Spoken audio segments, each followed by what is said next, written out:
Hi, this is Scott Bradfield. This is episode 53 of Reading Great Books in the Bathtub. I'm wearing the same shirt as I did in the last thing, but I'm doing them together, doing a few together because I'm going to be traveling a lot the next few days, and I wanted to catch up with some things I've been reading. One of the things I like about, one of the important things to me, again, I have a whole theory of bathtub reading. I can go on forever about this. Don't let me bore you. But the importance of bathtub reading is that it should not be purposeful, and it should not be it is not goal oriented. So you're not reading in the bathtub, say, to study for your exams. If you're reading books in the bathtub to study for your exams, you're really not getting the most out of the bathtub experience. You shouldn't be reading. You don't read the books you're supposed to read in the bathtub. You read the books you want to read and the authors you want to read. So people who want to read the latest Pulitzer Prize winning book or the latest Booker Prize winning book, my heart goes out to you because I think most of those books are pretty bad. But if you want to read them, then you should be reading them because they give you pleasure, not because somebody gave them some trophy somewhere. They're right as you like. So the most important thing about reading for pleasure is like almost everything. It's variety and repetition. Variety and repetition. So you can't read, we're working our way through the Maigret books, for example. If you read Maigret every day for like 6 months, you're going to be pretty fed up with Maigret. And if you read John Barth every day, or Brian Moore, or William Trevor, or Alison Lurie, or Joyce Carol Oates, my gosh, she'll really wear you down. It loses its allure. You need to shift around a little bit. So you try new writers, and then the writers you love, you move around a little bit. So one of the latest of our long-term projects in the bathtub is going to be reading back. I'm constantly rereading some of these writers like Nabokov. And so, one of our many plates that are on the, remember the guy who used to keep all the plates going on Ed Sullivan? Most of you don't know who Ed Sullivan is. Anyway, I'm trying to keep all these different little game plans running. I thought one of the writers I love is Nabokov, and he's frustrating sometimes, but I thought we will be reading through all of Nabokov's work. The one book of his that I had never read all the way through in all the years I've been reading Nabokov is The Eye. I've always found it an annoying book to read, and I made it through this time, and I liked it. I have to say I liked the book. And I've enjoyed it a bit. I still find it a bit frustrating, and there's certain elements of it I'll talk about. And this is, by the way, I'll have to put this in the title. This is the spoiler edition, because I'm going to tell you the gimmick, the secret of The Eye for when you read it, if you want it. So if you don't want to hear the secret, you want to read the first time through by yourself, I understand that. Don't watch this brief discussion. The Eye's always bothered me a bit. I like his early novels, the Russian novels that he wrote as an emigre in Berlin after his father was assassinated, and he had to leave Russia because he came from the wrong side of the better side of the tracks during the Russian Revolution. And he ended up in Germany, in Berlin, and lived this kind of precarious existence, doing all the crummy little middle-class jobs, teaching school children and doing journalism here and there, and publishing his books in these small little literary magazines in town. And The Eye is one of them. Okay, so this book has always thrown me off a little bit. It's the shortest book of Nabokov's, so it's not even really a novel. It's 100 pages of print like that. And it really takes maybe an hour and a half, if that long, to read it. But there are certain inchoate qualities to it that I find bothersome. So let me take you through what happens in The Eye, and then make a few last summary judgments about it.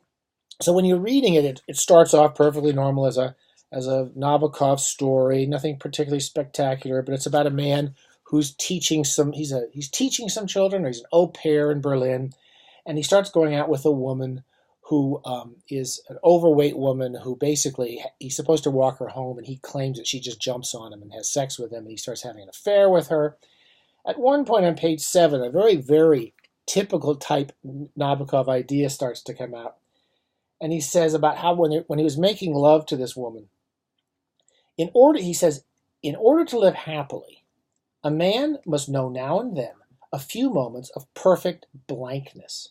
Yet I was always exposed, always wide-eyed. Even in sleep, I did not cease to watch over myself, understanding nothing of my existence, growing crazy at the thought of not being able to stop being aware of myself, and envying all those simple people, clerks, revolutionaries, shopkeepers, who, with confidence and concentration, go about their little jobs. Nabokov's contempt for the revolutionaries is a little job, like a shopkeeper. Is part of this class attitude of Nabokov that can be a bit annoying, but at the same time, it's so consistent you can't help but love it.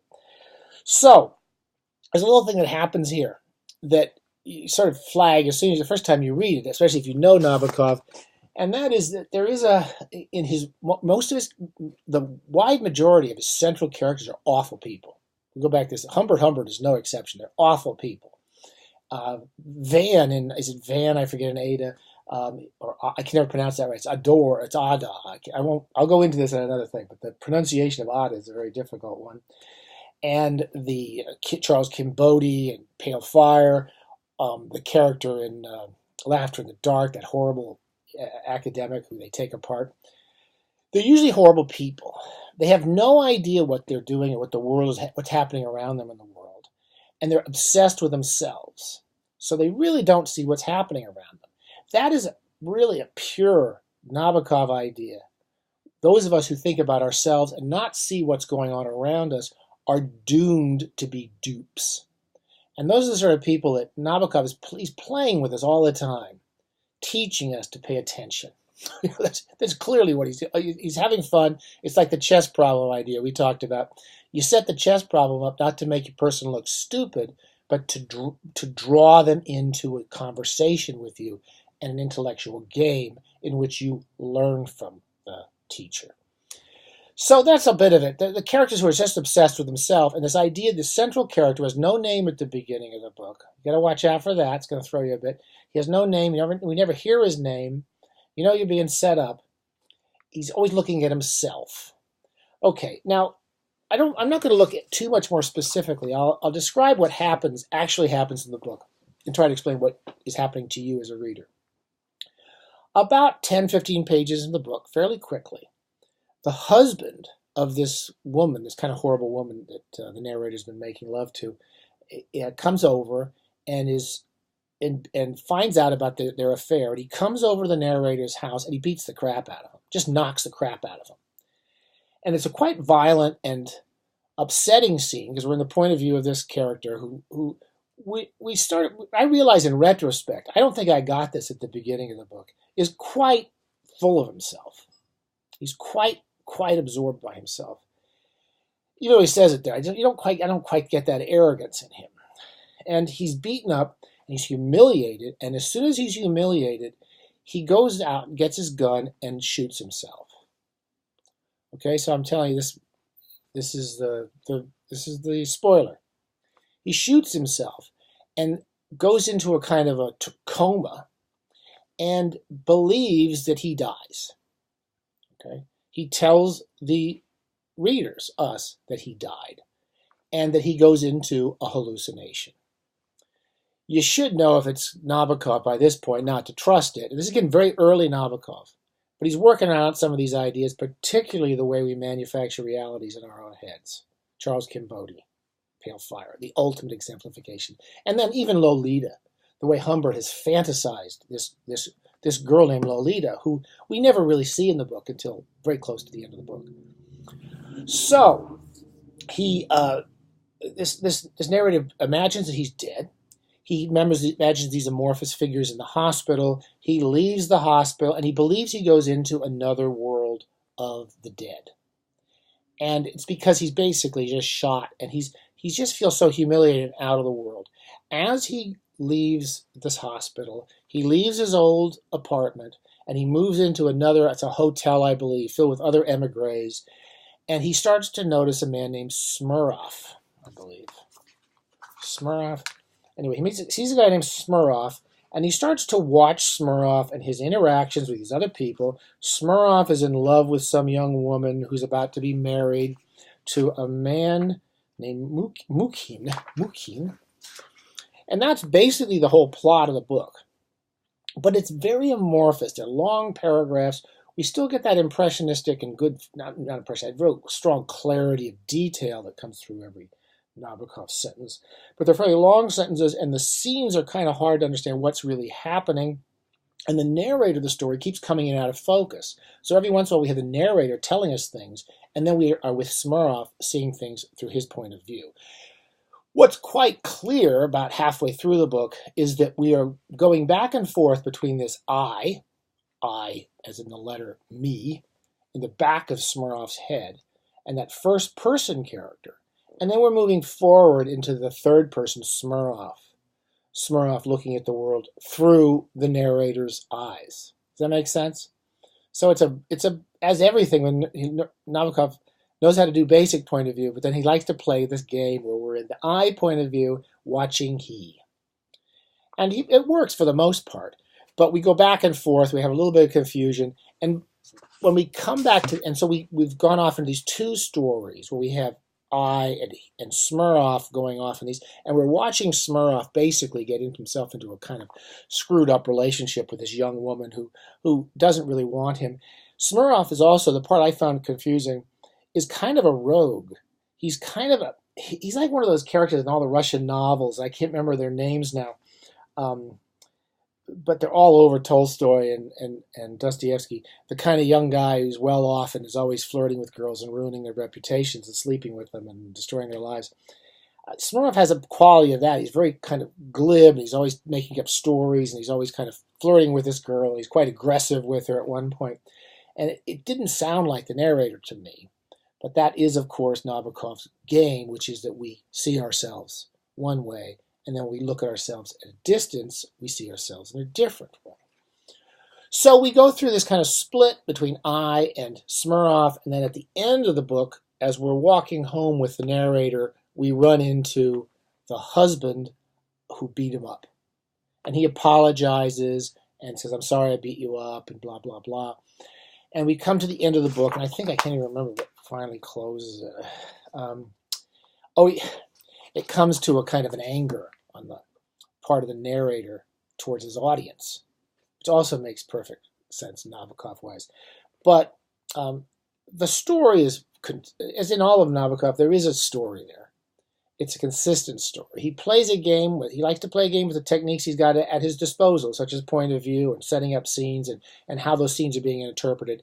And to be lost in this character's head, who is imagining his own relationship to the world, the biggest danger in all Nabokov's novels, and the one that leads to the most evil characters, is the kind of the very beginning, because this is one of his earliest explorations of this idea, is one that works, but it's still not my favorite. But again, I'll go back and read it again someday. I'm only bringing it up. I wanted to eventually talk about all of Nabokov's books. It's a good book. It's worth reading, and I often find that almost all of his books, his fiction, are better the second or third time through. So I'll try it again. Maybe when we do reading in the bathtub, when I'm like 90, when I'm basically coming out of they'll have to lift me out in one of those pulleys, and they can swing me into the chair, and I can come in here and do the I in 30 years. And I promise you, I won't remember I read it. So go read some Nabokov if you got the I. If you want to read through to kind of see what we're talking about in Nabokov, it's a good little place to start to see him start to develop some of these ideas. And the most important part with Nabokov, there's always the story and the character are always paramount. So the problem with so much of the critical stuff, reception of Nabokov, is so much on the games and the playing, but that emotional feeling of anger and rage and distance from everyone, and a sense of privilege in a way of that narrator, and that sense of anger at the audience at the end when they don't appreciate him as much as he feels he should be. That's really that emotional charge in Nabokov. Okay, have a good reading, and don't forget to dry off thoroughly when you leave the bathtub. Dry yourself thoroughly when you leave the bathtub.